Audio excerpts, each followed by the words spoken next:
Welcome to CSL Leesburg. I'm Tamara. I'm your religious practitioner, and also I'm usually the face that you see that starts off things. So, welcome. We're so glad that you joined us. So, our theme for 2026, are you getting used to saying 2026? I think I've got it down now. And the theme for 2026 is open at the top.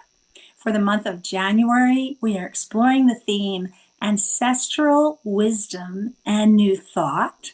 And the title of our talk today is Cause and Effect in the Sweetgrass. And that will be given by our wonderful spiritual director and Reverend Charlene Banks. Like I said, we're so glad that you joined us, that you took some time out of your busy schedule. So take a deep breath. You made it. You're here.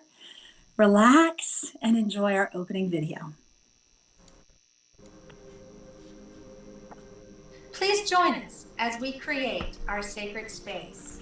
We set our intentions of deepening into our awareness and practice of our 5 pillars of spiritual living by lighting this candle in our virtual world.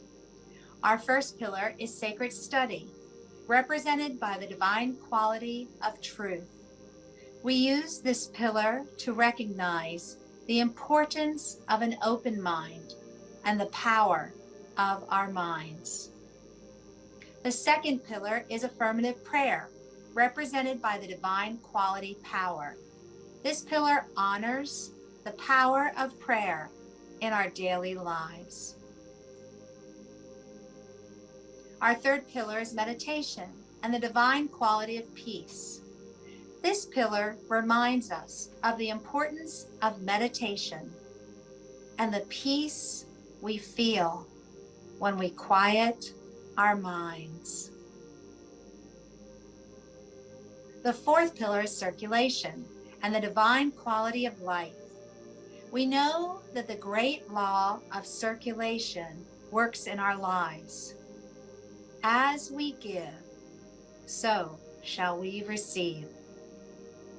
And the fifth pillar is sacred service and the divine quality of love.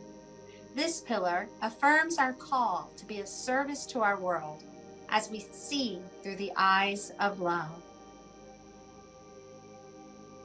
Let us close our eyes as we bless this sacred space and our time together.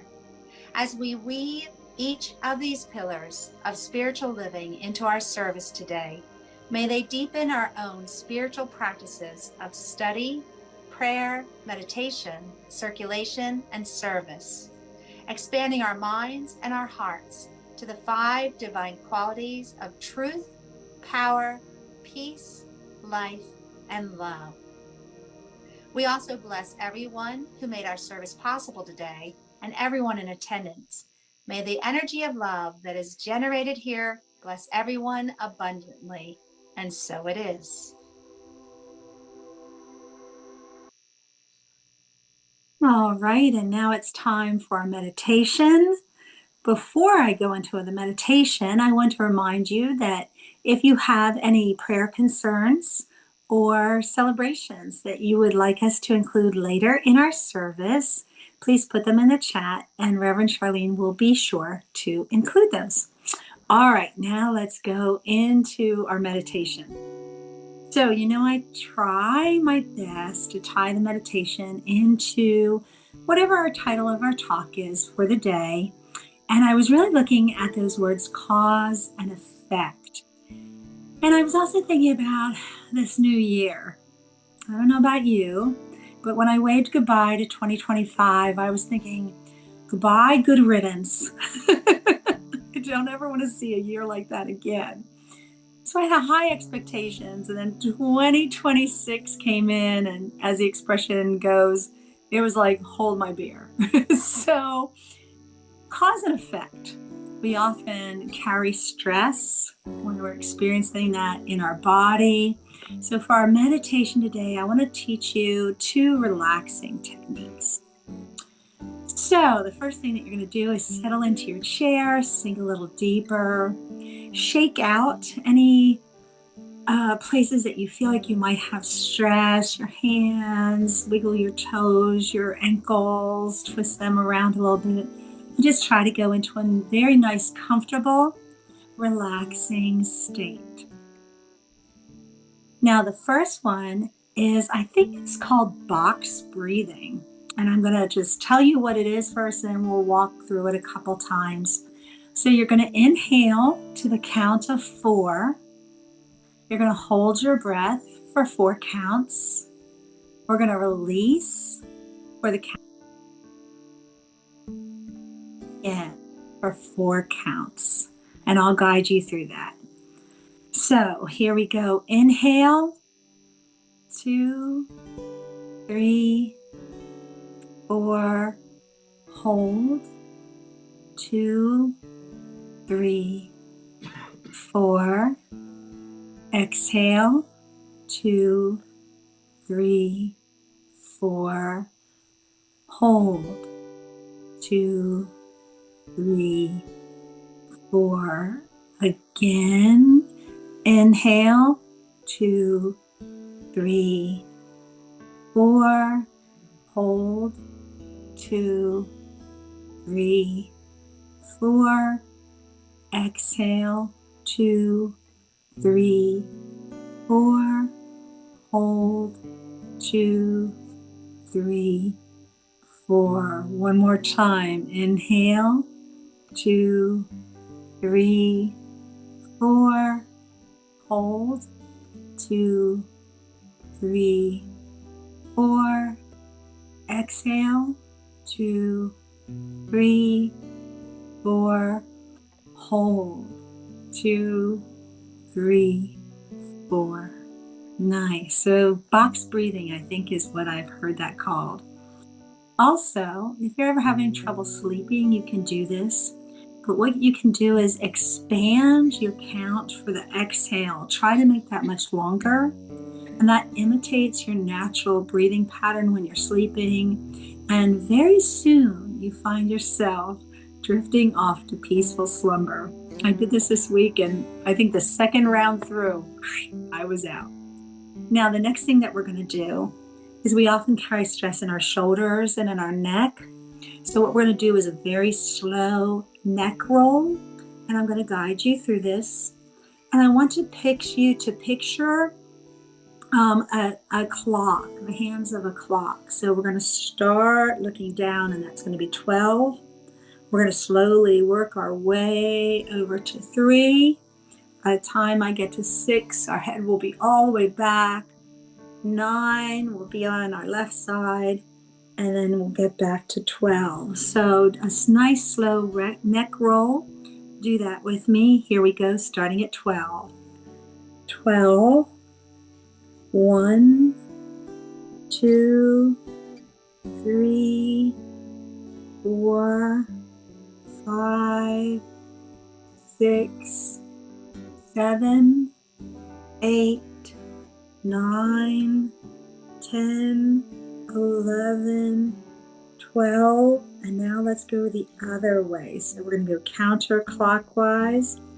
11, 10, 9, 8, 7, 6, 5, 4, 3, 2, 1. Did you feel a good stretch there? So those are some things that you can do anytime that you're feeling a little stressed out, or you want to take a little pause in your day. You're finding yourself experiencing there's some kind of cause out there, and the effect is stress. You can go, just take a pause and either do the box breathing or do a very slow neck roll. Hopefully that brings things more in alignment for you. All right, thank you for joining me for the meditation. And now let's go enjoy some music.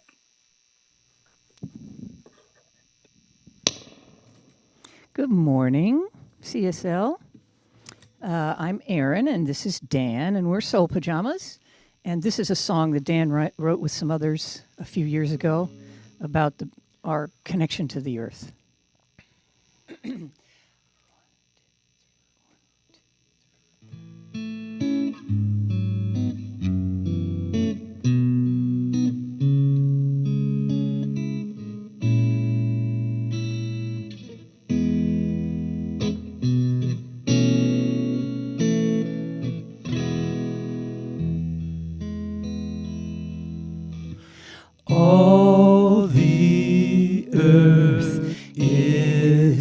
sacred.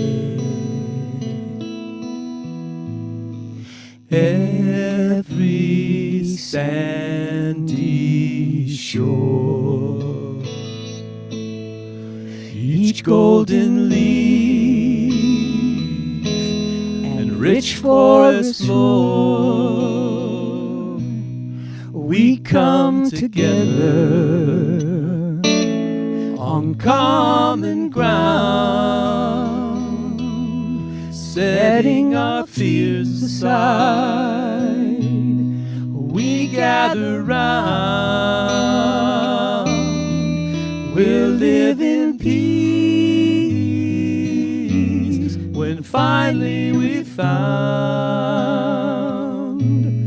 we share a holy common ground.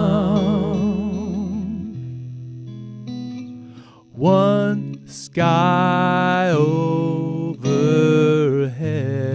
One sky above us, one earth at our feet, sacred ground, prosperous land,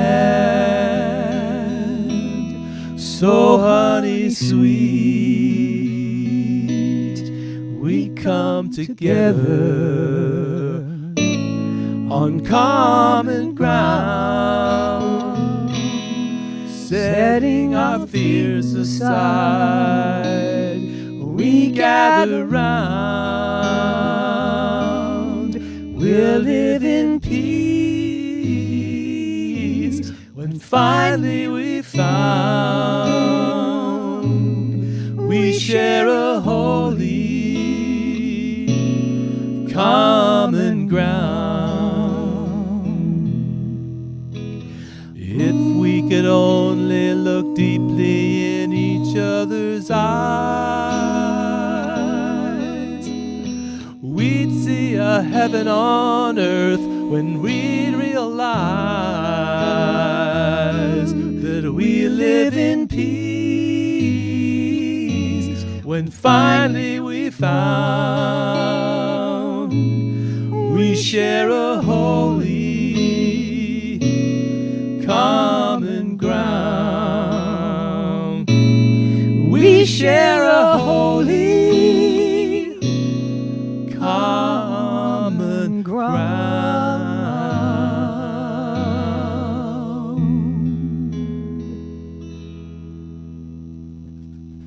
Yay, that was amazing. We share a holy common ground. Thank you, Soul Pajamas.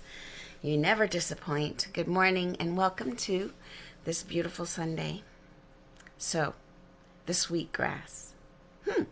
That tends to be the topic for these weeks in January, and it's by no mistake. The book of the month is Braiding Sweetgrass by Robin Wall Kimmerer. We've been quoting her this whole month and even months past. So, for this topic, cause and effect in the sweetgrass, it's particularly important to understand how we do share a common ground together, you and I and all of the living, all of life. Let's just put that. Because when we say we want a world that works for everyone, sometimes we think it's only the humans. But how about all life? A world that works for all life, which is about co-creation.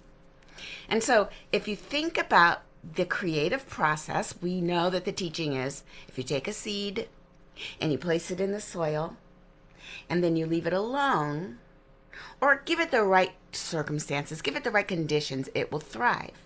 Much like Tamara's beautiful grounding meditations, if we start from a sense of calm where our nervous system is regulated using those two practices, which were fantastic, then we could be creating from a sense of calm, and whatever springs forth from us will be from that same ilk of the seeds that we placed in that calmness.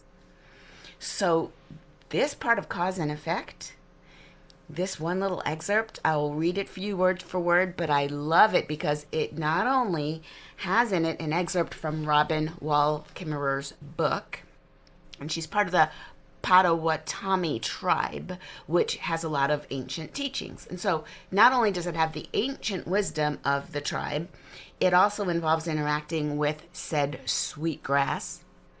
And then it also has a little bit of science baked in, because Robin Wall Kimmerer is actually a botanist. She's a botany professor. So not only does she have the ancient wisdom, she has the scientific chops to follow up with peer-reviewed studies. And we all know how that is very important in this day and age. So I'll read you the story about the teachings of grass. Lena, the gray-haired elder, led Robin through the meadow in a search for sweetgrass. "It's our way," she said, "to take only what we need. I've always been told you never take more than half." After scattering a bit of tobacco to the ground with her thanks, "You know this," she says, "to always leave a gift for the plants, to ask if we might take them. It would be rude not to ask first." Only then did she stoop and pinch off a grass stem at its base, careful not to disturb the roots. The most important thing was to remember what Lena's grandmother had always told her. If we use a plant respectfully, it will stay with us and flourish. If we ignore it, it will go away. If you don't give it respect, it will leave us. Lena said all that, and then she said, "This place always gives good sweetgrass since we tend to it right. But in other places, it's getting hard to find. I'm thinking they might not be picking it right. Some people, they're in a hurry, and they pull up the whole plant. Even the roots come up. That's not the way that I was taught." Now Robin had been with pickers who did that, yanking up a handful that left a little bare spot in the earth.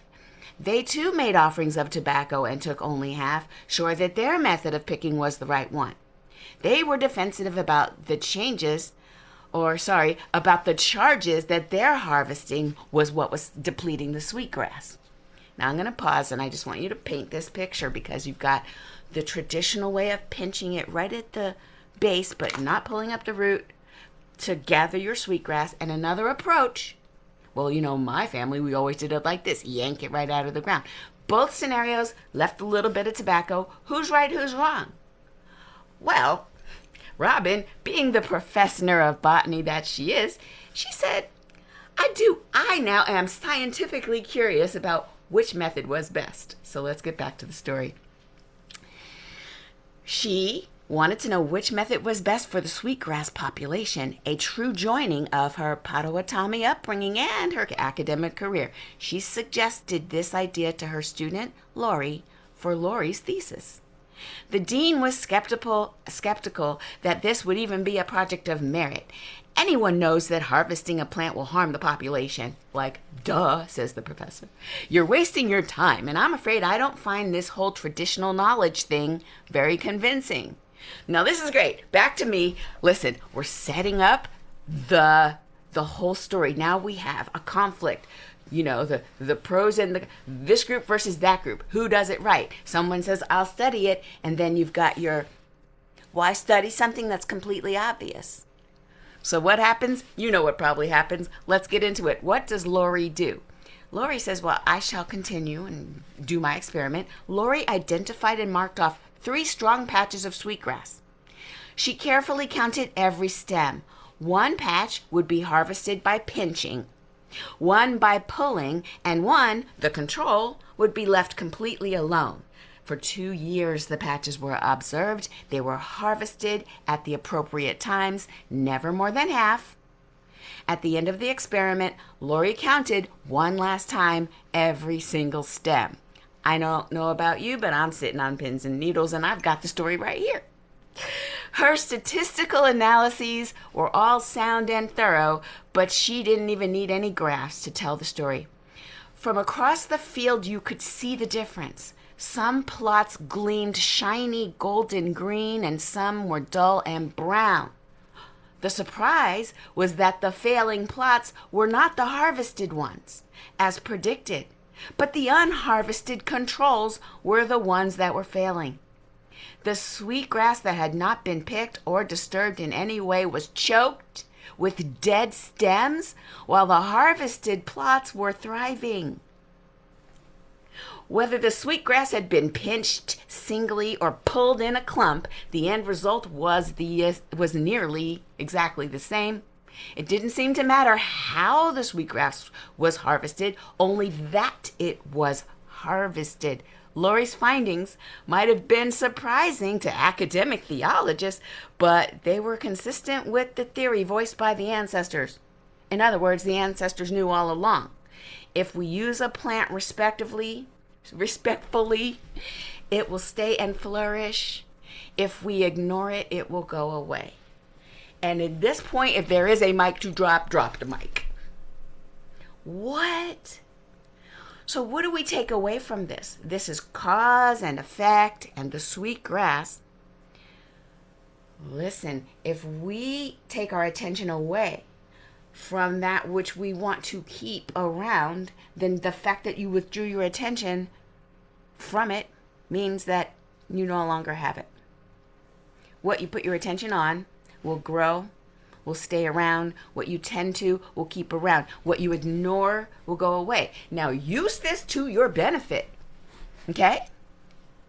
I always say this, I cannot help myself, cause and effect, our attention, our tending to something.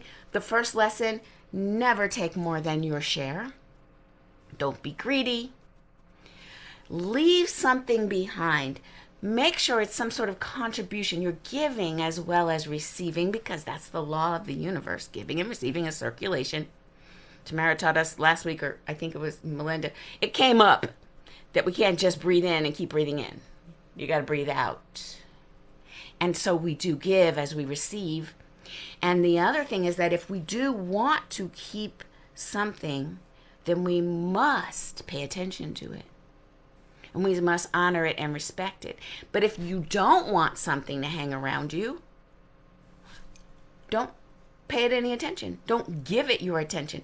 And there's a difference between ignoring and what's the word of abdicating your responsibility and being neglectful. There's a difference between ignoring something, not letting it have your full attention. If you don't want that thing, then don't analyze it to the nth degree.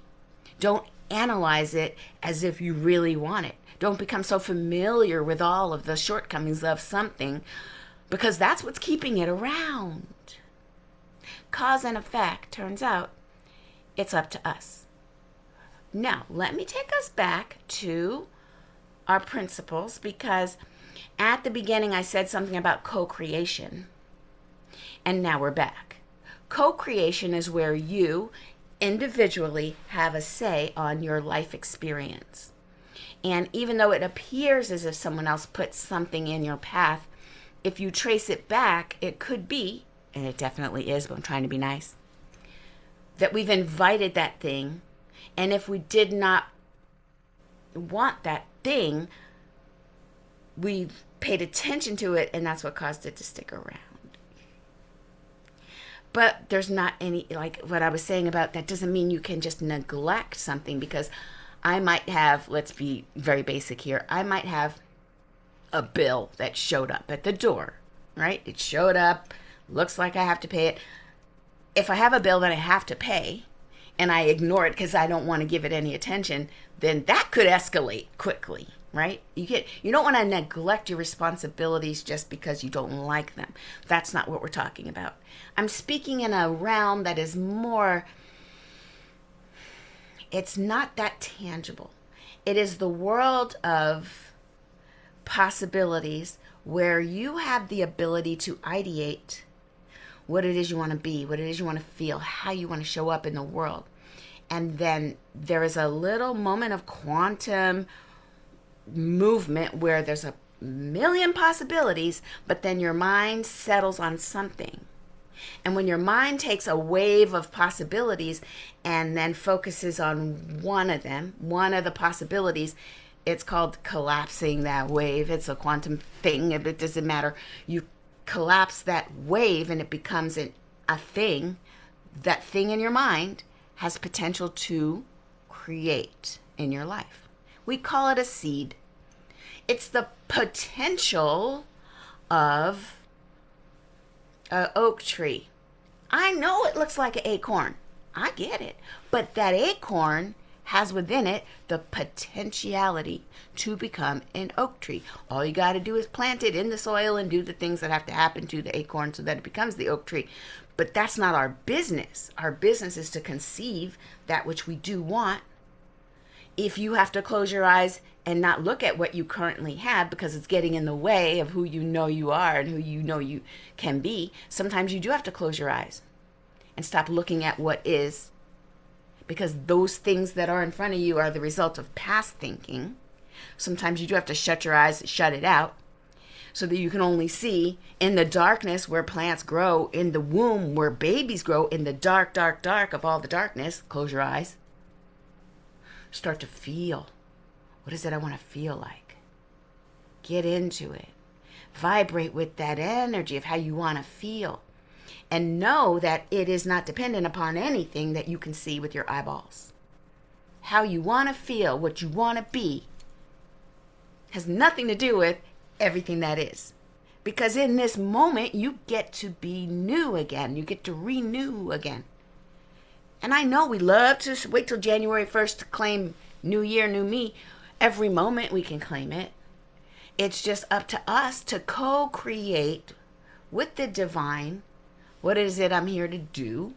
And when we get into that central, that relaxed state, our nervous system is not on alert, and we're feeling relaxed, we can take a moment, breathe in a box way, yes, and create a space to conceive what else is also true about me, beyond what I can see.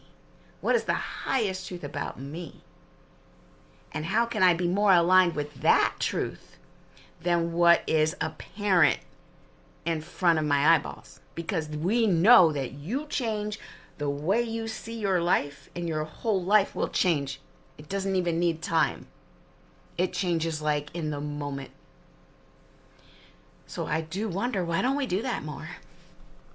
Why don't we do it more? Well, it's because we are a lot of times the academic sitting on our little throne saying, well, everybody can see, that it's the harvesting that's the problem. Is it though? Let's challenge all of the assumptions that were just placed in our lap. Let's ask questions that no one else will dare ask because they're afraid to appear stupid. Let's ask the questions that come up in our minds and question with curiosity instead of, what's the word, skepticism. I call it skoptimism. Like, be skeptically optimistic. Blend those two. Be skoptimistic. I make up stuff. It's fine. Skeptically optimistic. Like, the moment I'm telling you that you can close your eyes and see yourself feeling different about your life. See yourself in situations that you were told, oh, well, obviously you can't do that. Well, how dare you dream like that? All that stuff. Be skeptical about, well, wait a minute. What if that's not true? What if none of that is true? What if you're lying? Or what if you don't even know you're lying because you're just repeating what you heard? Optimism added to that. What if I can do it? And what is there to look like? Come on. What are we losing exactly? If I'm going to try something new and step out on the ledge and try it and I fail, oh well, guess I learned another way that doesn't work. Who says I have to be embarrassed? Who says I have to go hide? Why would I hang my whole future on the opinions of people who, A, I don't know, and B, if I do know them, typically I probably don't even like them that much. These are the people that are out in like the third ring of your community, where the people that are closest to you in the inner circle, they're the ones that know all the things, and they've seen you at your worst, and oh my God, they still love you. What's that about? And then there's the people who are, yeah, you know their first and last names, and you see them sometimes, and they're cool. Sometimes we're doing things to impress that third tier, which you don't even know their name, but you hope you don't look like a fool in front of them. Why are we limiting our lives so these people who don't know us and we don't even like them if we did, so that they'll be impressed. Like, what are we doing?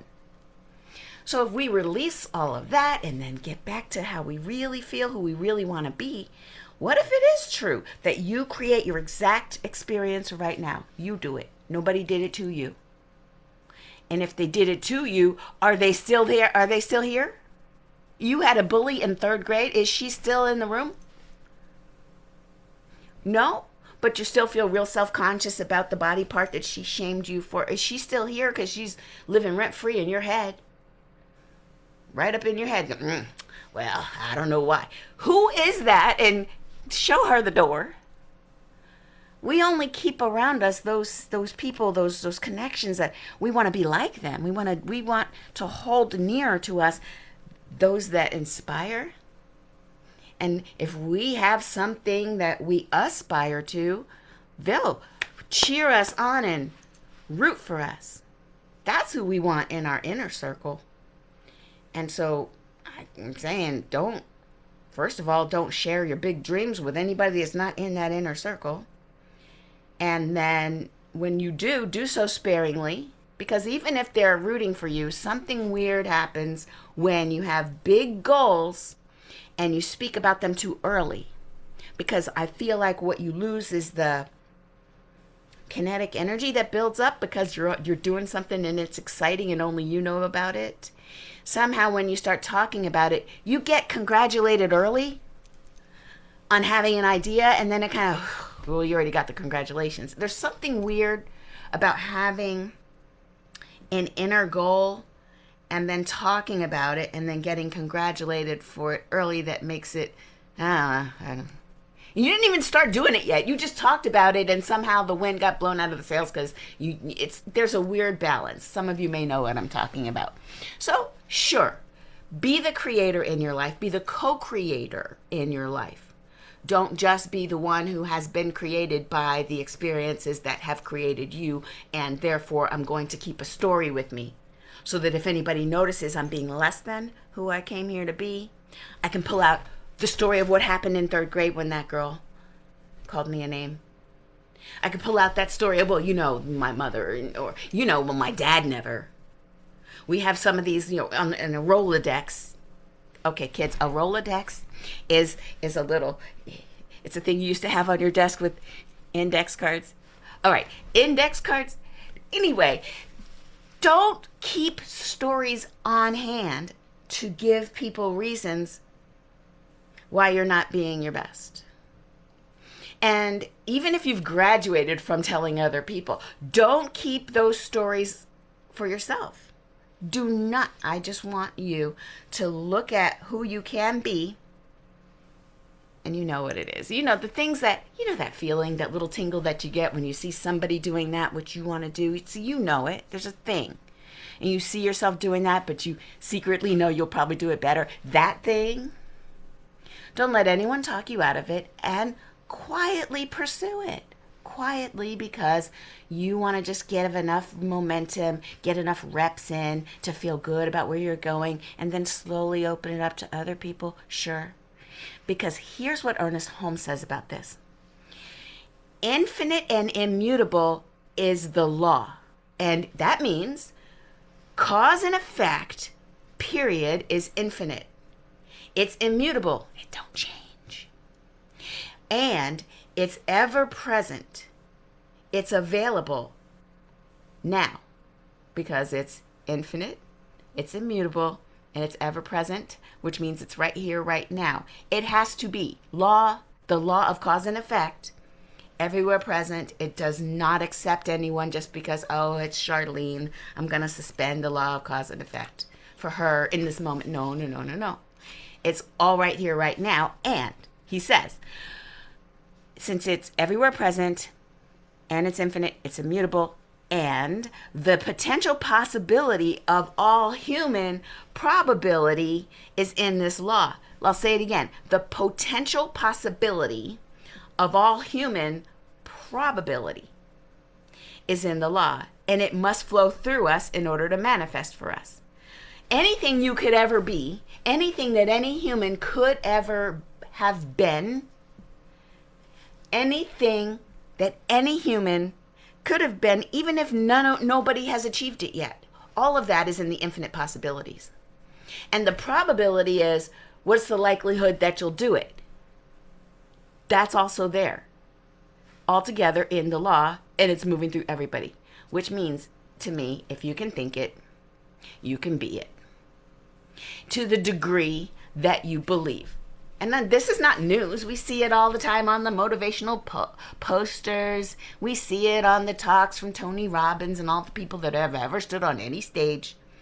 But when is it going to become, wait, that's true for me? For this me, this actual me?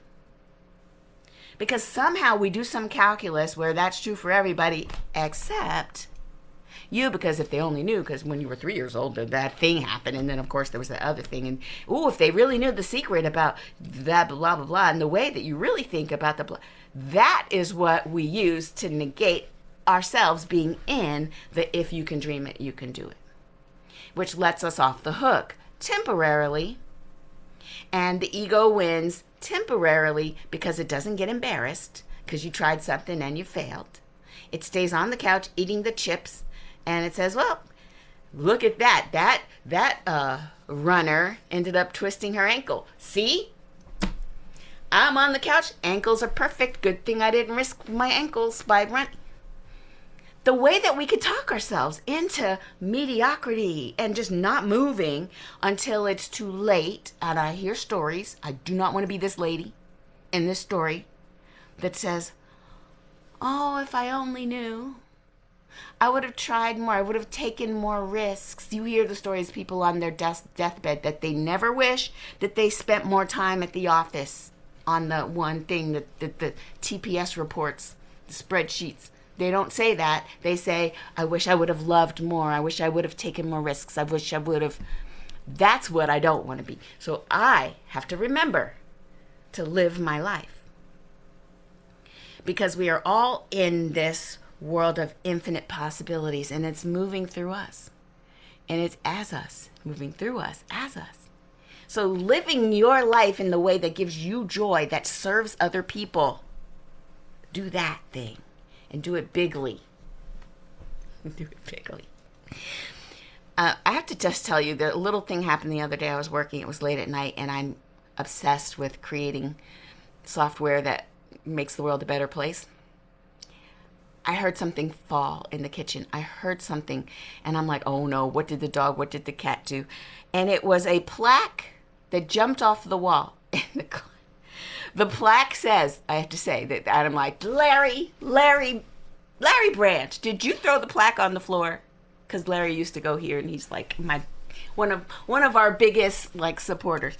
And he is on the other side. But it says, I don't want to...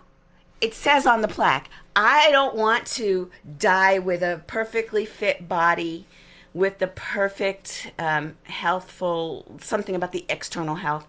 It says, no, I want to slide into my grave with wine in one hand and chocolate in the other and say, that was one hell of a ride. That's what it says on the plaque. And I'm just like, okay, Larry. And one would think, I should move away from my desk and go out there and have fun. But then I realized, no, this is my fun. You know it if you know me, that the way I can build stuff out of all the tools and make something fantastic for our spiritual growth or for the upliftment, that's my job here. So I was like, yeah, we're good. One hell of a ride, you guys. All right, let's check the chat. Let's just see if there's anyone who would like any prayer requests, because it is that time. I hope that you know, though, when you leave here today and go back to the rest of your day, just say, I am creating a world that works for every living thing.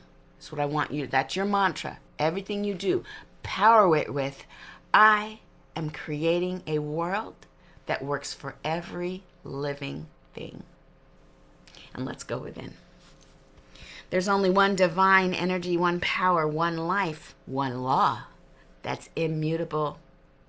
It is infinite, and it is right here, right now. It is the law of love. It is the law of cause and effect. This is what allows our individual selves to be connected with one another, because we are one. We are all one. Let's say we are all individual rays from that one source of light. And we each have our job to do to shine upon whatever it is that we show up to shine upon. And we bring that light, we bring that energy, we bring that which we want to be into the world. We don't look at what is, because that's just remnants of yesterday's thinking. We look at what will be, because that's fueled by our highest ideas of ourselves and of each other. We know that when we're connected to our higher selves in this way, we can't help but stumble in the right directions, doing all the right things, even though it might look messy. I speak my word for each of us today. We have the confidence and the strength to show up, show out, and look messy if you have to, but be authentic. Being authentically here to serve within a low ego and a high rate of interest and curiosity in humankind and in all life. Doing whatever we're called to do to lift it up, lift it higher, make it stronger, and be that service person. Because life is way too short. Nobody knows how long we have here. And so let's use every moment to make it for the highest and best. I speak my word that we're all drawn to whatever direction we're drawn to, and it's perfect. We do not judge, we just support. And I know that all is unfolding perfectly, as the acorn shall do, because it is in the right environment, and it is a oak tree in the making. I release my word because I'm fully grateful. I'm just so excited to see what happens as it all unfolds. Can't wait to see what everybody creates in their lives. So I simply say thank you, life. Thank you, Father, Mother, God, universe, divine being. I rest, I let it be, and so it is. Ashe. And Soul Pajamas shall sing us out. Oh, my. That was deep and clear like water. Deep and clear like water. This song that Dan wrote, the words, if we could truly, deeply believe the words in this song, then co-creation would be a breeze. It's called One with the Universe.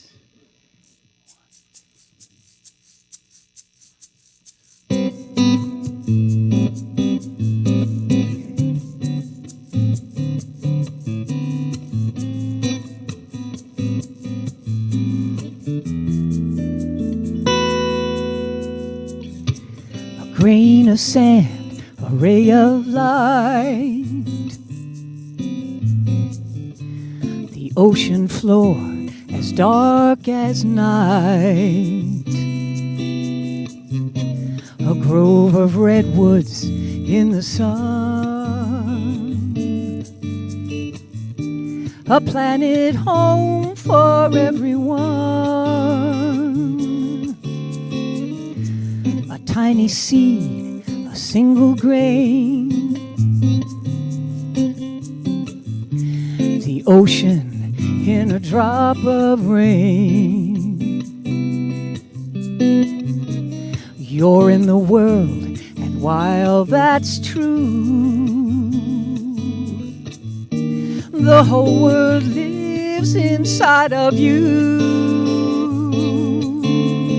You are one with the universe. The cosmos is in you, within every cell. Consider outer space, beyond the Milky Way. You are all of it as well. You're of the stars and with the moon. Song of the sea, cry of a loon. Everything known and unknown. The stars adorn the rising sun. You are one with the universe. The cosmos is in you, within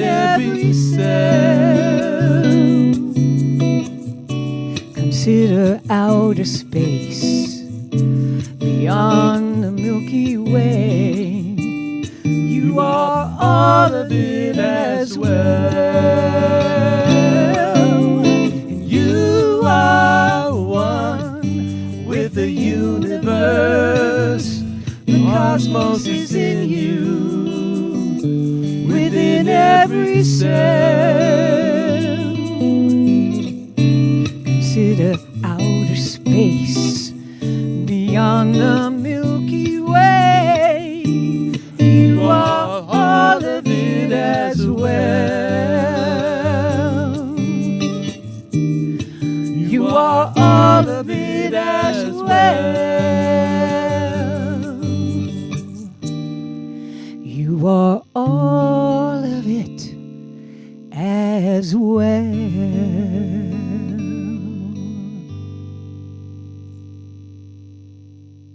Oh, beautiful, beautiful. Thank you so much, Soul Pajamas, for providing the music. Love your energy. Love the songs that you write, Dan. Wonderful. And thank you, Reverend Charlene. What a wonderful message. And love this book for the month, Braiding Sweetgrass. Wonderful. All right, folks, now is the time that we acknowledge and express our gratitude for the donations that you send into CSL Leesburg. What we do on Sundays and through our classes and our workshops, everything is available because of you. Talking about cause and effect for this week, here's a prime example. And what you focus on expands. As you give, we are able to give more and more and more. And it just keeps expanding and enriching your life. There are so many ways that you can give, and odds are, if you're a regular viewer, you've found a way to contribute. And if not, take a good look at the screen or go to our website where you can find that donate button. All right, please join me as we bless the gifts. And I want you to think about what Charlene said for our affirmation, how I am helping to create a world that works for everyone. And look at how that's right here in what we're about to say. All right, please join me. The presence of spirit within me blesses everyone I meet, tends to heal everything I touch, brings gladness into the life of everyone and everything I contact. Therefore, I am a blessing to myself, to humankind, and to the day in which I live. And so it is. All right, announcements. Open at the top. We did the most wonderful visioning session, and it was fabulous. And if you didn't get that and you want an encore, then you need to let Charlene know. Something tells me she'd be willing to do that. But how wonderful to set our intention for this year and to create a movie to show what we would like to manifest this year. There's also, Oh yeah, that's a thing. You want me to show that slide? I don't have that slide, but yeah, I mean, it's the past, but like I just said, I put in a little yeah, commercial. If you missed it and you want an encore, I think you could persuade Charlene to I again. could do that. Yeah, See? but these two things are there's an app to go with our journal. These are two different things. Yes. Yes. So just looking at the screen, we have the Spirit AI, a guided online experience. And this is a new digital initiative that's being launched to support the weekly topics. So this is something that you can go in, and maybe you have your journal like I do, maybe you don't, but this is something that can guide you through and maybe just enrich what we're discussing each week. And then there are the journals that are available, and I just showed mine. I love it. I fill it up. And this is something that you can use. It has in the front a preview of what will be the topics for each month, which I always love. I can plan out the meditations, but I can also see what are we going to be exploring. And I love to look at the themes for the month. Plus, it has all these pages that I can fill up with my notes that I take during our meetings that we have. And I have bits of wisdom that I gain. I have reminders for myself of what meditations I do. And I also have like some insights because sometimes things hit me by our speaker. I'm inspired and it takes me off into something else And this is something that I share usually in Pearls when we meet after our service. So many things going on. We are definitely open at the top and bringing technology into the ancient wisdom and adding new thought. Did you like that, Charlene? So, with all that, um, let me just encourage you, if you can, please stay and hang out with us in something that we call Pearls. It's our little virtual coffee hour, and we just kind of hang around and we talk about what really resonated with you with the meditation, the music, or the message, or just what books are you reading right now? What books do you want to hear about? What inspired you today? What's going on in your life? What movies are you watching or TV shows? We just kind of hang out and catch up with each other. If you can't stay for Pearls, then we're going to send you off with our love and blessings as soon as we do our closing affirmation. So here we go. Turn on your mics because you know I love that. Yay. All right, here we go. Please join me in saying, I am love. I am love. Oh, you said it loudly and proudly. I am love. Thank you Yes. so much. All right, now the next one. Think of somebody who needs this message. It could be somebody who's in the room with you. It could be a friend. It could be a family member. It could be a furry companion. Or maybe you can think of someone that really needs to hear this message. You can send it out to them, and it doesn't matter how far away they are. We know we're all connected. We're like the roots underground, right? It's all connected. So here we go. You ready? You are loved. You are You love. are love. You are love. Beautiful. I love You that. are It love. rolls in You. like the waves. All right, now put your hands up in the air and let's remind ourselves it's all love. You ready? All It's love. It's all all love. love. All right, no matter where you are, stay warm. Know that you are loved. Know that you are a blessing.